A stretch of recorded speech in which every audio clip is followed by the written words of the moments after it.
La deuxième édition de l'événement du collectionneur se tient ici dans le mess des adjudants et sergents sur la base militaire de Valcartier. C'est non seulement le rendez-vous des numismates et des philatélistes, mais les amateurs d'objets de collection liés au sport ou au groupe culte KISS vont y faire de belles découvertes.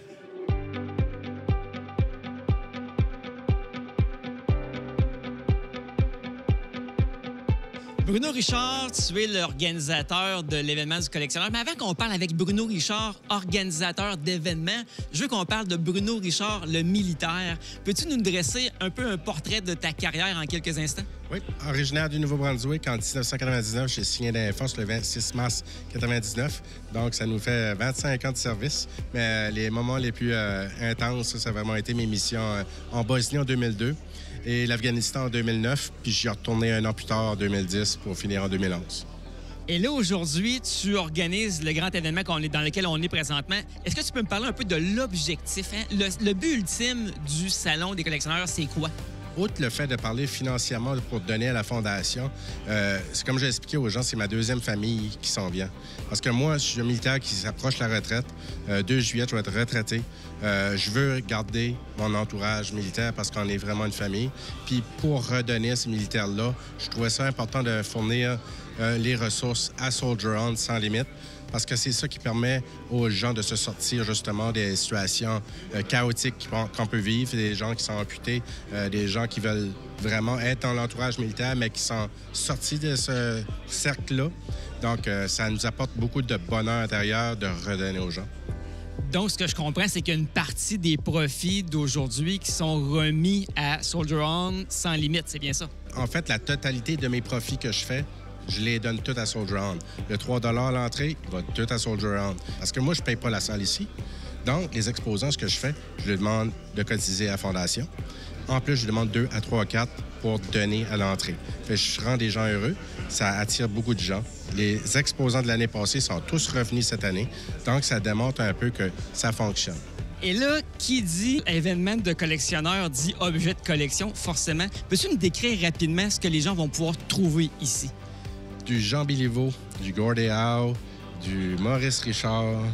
On avait Alain Côté en séance signature gratuite. On a des exposants de cartes. On a des bâtons de hockey autographiés. Toutes les pièces qui sont ici sont toutes autographiées et certifiées.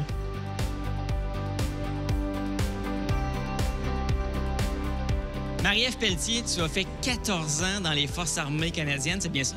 Oui, exactement. 14 ans comme police militaire. Et là, que fais-tu aujourd'hui à l'événement du collectionneur?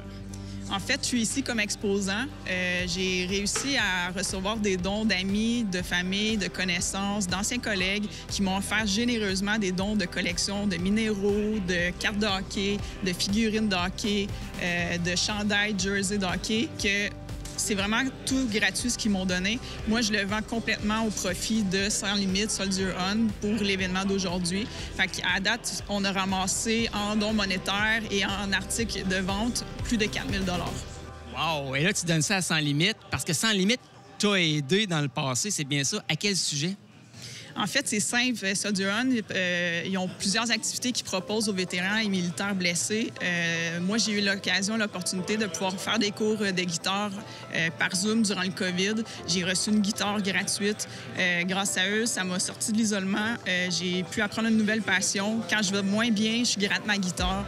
Et c'est vraiment grâce à eux que j'ai cette passion que je peux partager aussi avec des amis, que j'ai encouragé à se procurer une guitare puis jouer avec eux autres. Denis Bisson, BDiste, comment ça a commencé cette aventure-là? J'ai toujours dessiné depuis ma tendre enfance, puis j'ai rentré dans l'armée à l'âge de 17 ans. Puis des années plus tard, suite à un dessin que j'avais fait dans le journal de la base de Valcartier, on m'a demandé de faire un dessin pour la semaine d'après. Puis moi qui ai toujours rêvé de faire des bandes dessinées, bien, j'ai dit, je vais faire une bande dessinée d'un soldat gaffeur, un genre de Gaston Lagaffe de l'armée. Ça n'a jamais arrêté après ça. La semaine d'après, je fournissais la première planche qu'on appelle dans le jargon de BDiste, la première bande dessinée. C'est des gaffes, une histoire par page. Puis ça n'a jamais arrêté pendant 15 ans de temps, c'est à la base de Valcartier. Et là, tu as réuni les planches que tu as faites à travers les époques. Et tu les as donc édités en recueil. Exact. Dans ce temps-là, dans les années 95-96, j'ai fait des petites brochures, mais c'est rien comme aujourd'hui qu'on a Amazon, tout ça. Fait que, tu sais, je vendais ça à coût de 25-50, c'est à la barre. Là, avec Amazon, je peux produire une qualité de bande dessinée. Fait que j'ai tout repris les bandes dessinées qui ont été faites pendant 15 ans, au nombre de 524 pages, autrement dit.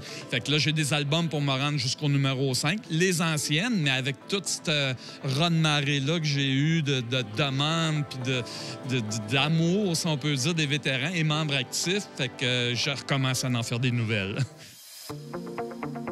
Alors, je suis avec Lisa du Café Félin Ma Langue au Chat. Qu'est-ce que c'est, ça, le Café Félin Ma Langue au Chat? C'est un restaurant pour permettre aux vétérans de s'intégrer dans la société, d'avoir un safe space pour leur première sortie, deuxième sortie. Mais c'est aussi la place pour tout le monde. Pour moi, ça me permet de continuer de servir différemment. Ça permet à des vétérans de venir faire du bénévole, autant dans le resto que j'en ai présentement que j'en ai ici. C'est un lieu de rassemblement pour les vétérans. Un lieu où on met en évidence les vétérans. Et là, il y a une particularité, c'est que les gens qui vont prendre un café chez vous, ils sont accompagnés par la jante féline, n'est-ce pas? Exactement. J'ai 14 beaux chats de race qui viennent à tour de rôle parce que c'est eux les maîtres du jeu. C'est eux qui décident quand ils viennent. C'est eux qui décident quand ils restent à la maison parce que je les ai éduqués comme ça. Parce que quand ils viennent au resto, faut pas oublier qu'il y a des gens qui sont joyeux, il y a des gens aussi qui sont tristes. Puis c'est le fun d'avoir un environnement où on peut avoir les deux sphères. Bruno, je te vois avec une boîte entre les mains. C'est pas une caisse de 24, ça? Non, celle-là, c'est une boîte 1972 de Team Canada. Il y en a juste 150 qui a été faite. Dans le fond, je voulais faire honneur à la présence de Marie-Ève parce qu'elle m'a tellement bien aidé dans mon événement. Ça dépasse toutes mes attentes, ce qui s'est passé aujourd'hui. Fait que Marie-Ève va faire les jeux d'Invictus. Fait que, Marie-Ève, j'aimerais t'offrir ce gilet. J'aimerais que tu le sortes. Je peux le prendre? Oui, il est à toi.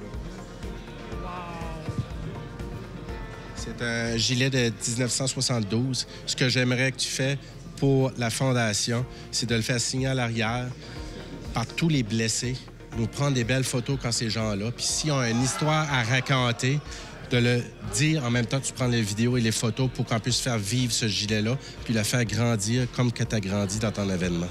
D'accord? Puis ça va être notre prochain prix de présence pour le 29 mars de l'année prochaine. Marie-Ève, comment on se sent? Bien, je suis gâtée, c'est sûr. Je vais en profiter pour faire signer tout le monde. Des beaux petites vidéos, des petits témoignages. Les gens vont être vraiment... Je le sens que mon équipe va être fière de signer ça pour la cause. Merci tellement, Bruno, pour vrai. Merci pour tout ce que tu fais. Puis c'était un plaisir de pouvoir t'aider là-dedans. Hein? J'ai rien à ajouter. À la deuxième édition de l'événement du collectionneur, j'ai découvert des gens de cœur, des gens solidaires, des gens qui ont le désir de venir en aide à leurs collègues, à leurs camarades. Mais j'ai aussi fait des belles découvertes et j'ai vu des pièces de collection impressionnantes. Puis Marie-Ève, ton chandail, je te le donnerai à Whistler.